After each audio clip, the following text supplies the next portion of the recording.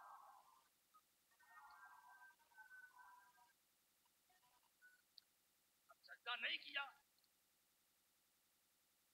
والنے والے یہ کتنے تیرے سجدے کرتے. ایسا کوئی تھا متقی، ایسا کوئی تھا نمازی کہ جس کو زمین سے بلا کے عرش پر ملائکہ کی بد میں بٹھالا گیا، اتنے سجدے کیے، تو اب اس سے زیادہ تیری عبادت کرنے والا کون ہوگا. لیکن کیا ہوا کہ اب ایک سجدے سے انکار کیا تو سارے سجدے اس سے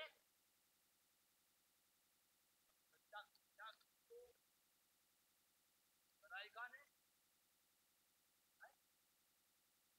اچھا یہ بتائیے شیطان اس جو ہے خدا کو مانتا تھا یا نہیں؟ اگر مانتا نہ ہوتا تو یہ سجدے کیسے کرتا؟ کا مطلب مانتا. اور ملائکہ بھی مانتے، لیکن دونوں کے ماننے میں فرق ہے. میں عرض کر رہا تھا آپ کسی کو مانیے تو صرف زبان سے نہیں بلکہ اس کی بات کو بھی مانیے، اس کی ذات کو بھی مانیے. تو حضور اب یہاں پر ماننے کے دو طریقے ملے، ایک ملائکہ اور ایک ابلیس. دونوں مان رہے ہیں لیکن خدا کو ابلیس کا ماننا پسند نہیں آیا. اس لیے اگر یہ مجھے مانتا ہوتا تو میرے حکم کو بھی مانتا، میری بات کو بھی مانتا. لیکن کیا ہوا؟ اس نے میرے حکم کو نہیں مانا، ملائکہ نے میرے حکم کو مانا. تو قدرت نے فیصلہ کر دیا کہ ایسا ماننا مجھے پسند نہیں ہے کہ جو میری بات کو نہ مانے. ایسا ماننا پسند ہے جیسے ملائکہ مانتے ہیں. صلوات بھیج دے محمد وآل.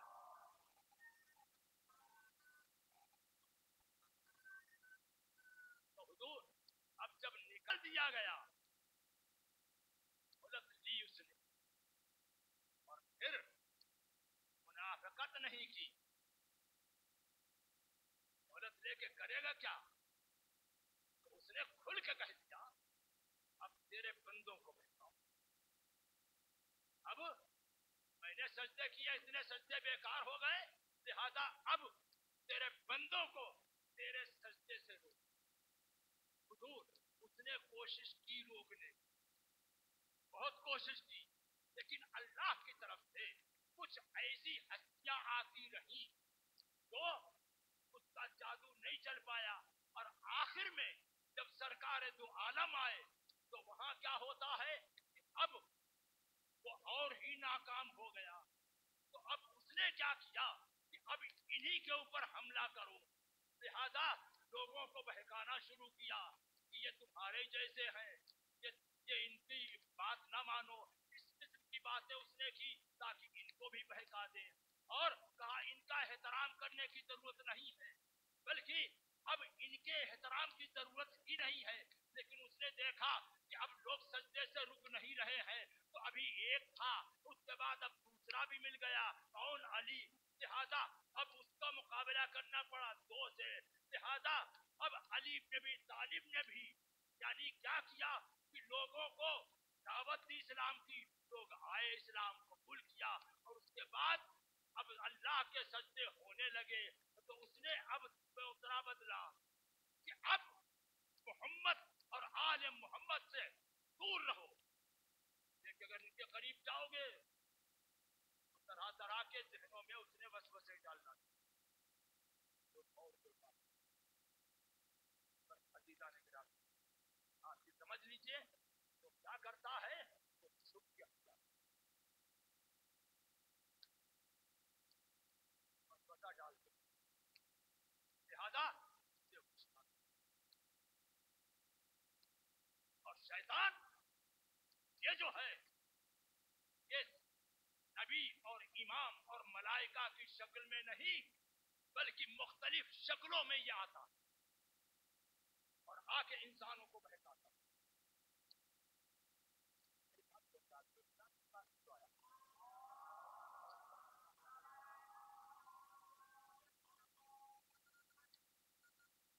امام نبی اسلام کے پاس بھی آیا تھا, آپ نماز پڑھ رہے تھے اور یہ آیا کس شکل میں؟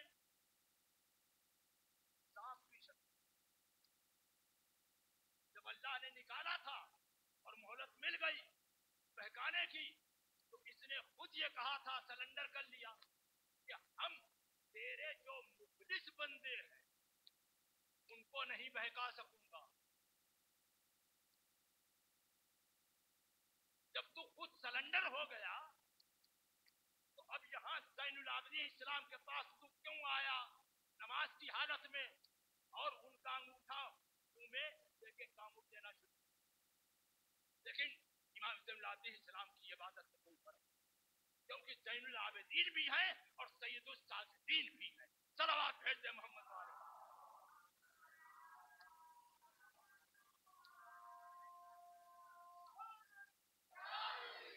اب میں اسی سے پوچھوں کہ بتا تو ان کے پاس کیوں آیا ہے؟ تو ہم میں بہکانے نہیں آیا, پھر کاہے کے لیے آیا؟ باقی میں نے جو کہا تھا کہ تیرے مخلص بندوں کو نہیں بہکا سکوں گا, تو حضور سر پہ ٹوپی رکھ لینا, داڑھی بڑھا لینا اور اپنے کو سمجھنا کہ میں مخلص بندہ ہوں. تو شیطان بتا رہا ہے کہ دیکھو دھوکے میں نہ آنا, بلکہ مخلص بندہ کون ہے یہ میں بتانے کے لیے آیا ہوں, کوئی اور نہیں بلکہ یہ مخلص بندہ ہے ہمارے بہکانے میں.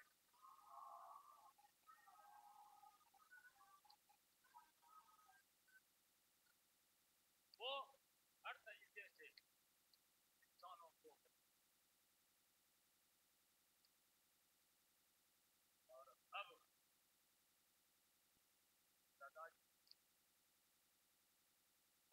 ازاداری اگر زین اتنی بڑی قربانی نہ دے آج ادانے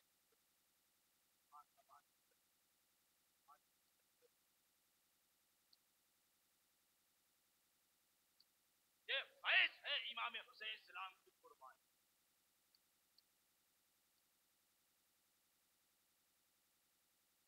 ازاداری معمولی چیز نہیں ہے, اور یہ کوئی حرام ناجائز بدعت نہیں ہے, بلکہ رسول اسلام کی زندگی اور ان کی سیرت کو دیکھیے کہ جناب رسول خدا نے کس طریقے سے حسین کا ذکر کیا ہے, شہادت کا ذکر کیا ہے, اور اس کے بعد خود بھی روئے اور جو سننے والے تھے وہ بھی تڑپ تڑپ کر.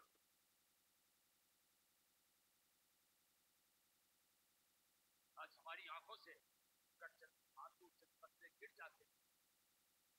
اور آپ نہ سمجھیے یہ کی کہ بیکار ہو گئے، بلکہ یہ جناب فاطمہ زہرا کے رومال کی زینت بنے اور یہی ہماری بخشش کا ذریعہ بنیں گے. بس عزیزان گرامی،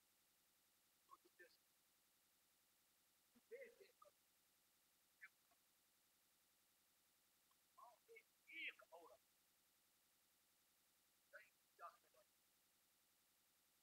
وہ دعا کر رہی ہے پالنے والے تاکہ میں حسین کی عزاداری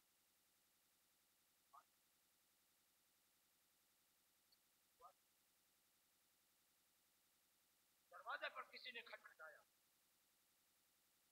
ایک عورت پردہ نشی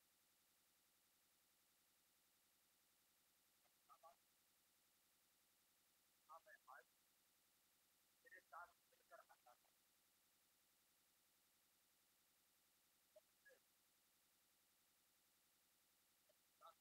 ہوا اور حسین پر مصیبت کو یاد کر کے رونا واقف. 9 محرم تک وہ عورت یعنی عزاداری میں مشغول آئی. مزہ آیا عزاداری وہ یعنی محرم جب آئی بی بی نے جو آئی تھی اب میں کیا شہادت کے دن آپ جا رہی ہیں مجھے یہی نہیں بلکہ مجھے اور بہت سی جگہ جانا. میں نے آپ کو تو کچھ پوچھا بھی نہیں آپ کون ہیں کہاں سے آئی ہیں. اب آپ کم سے کم اتنا تو بتا دیجیے. میں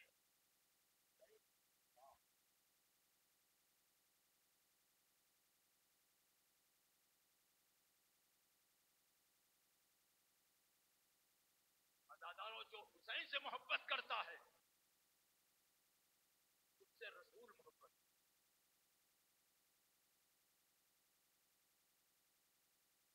امام حسین اسلام کا بچپنا اور بہت سے بچے جو ہے وہ کھیل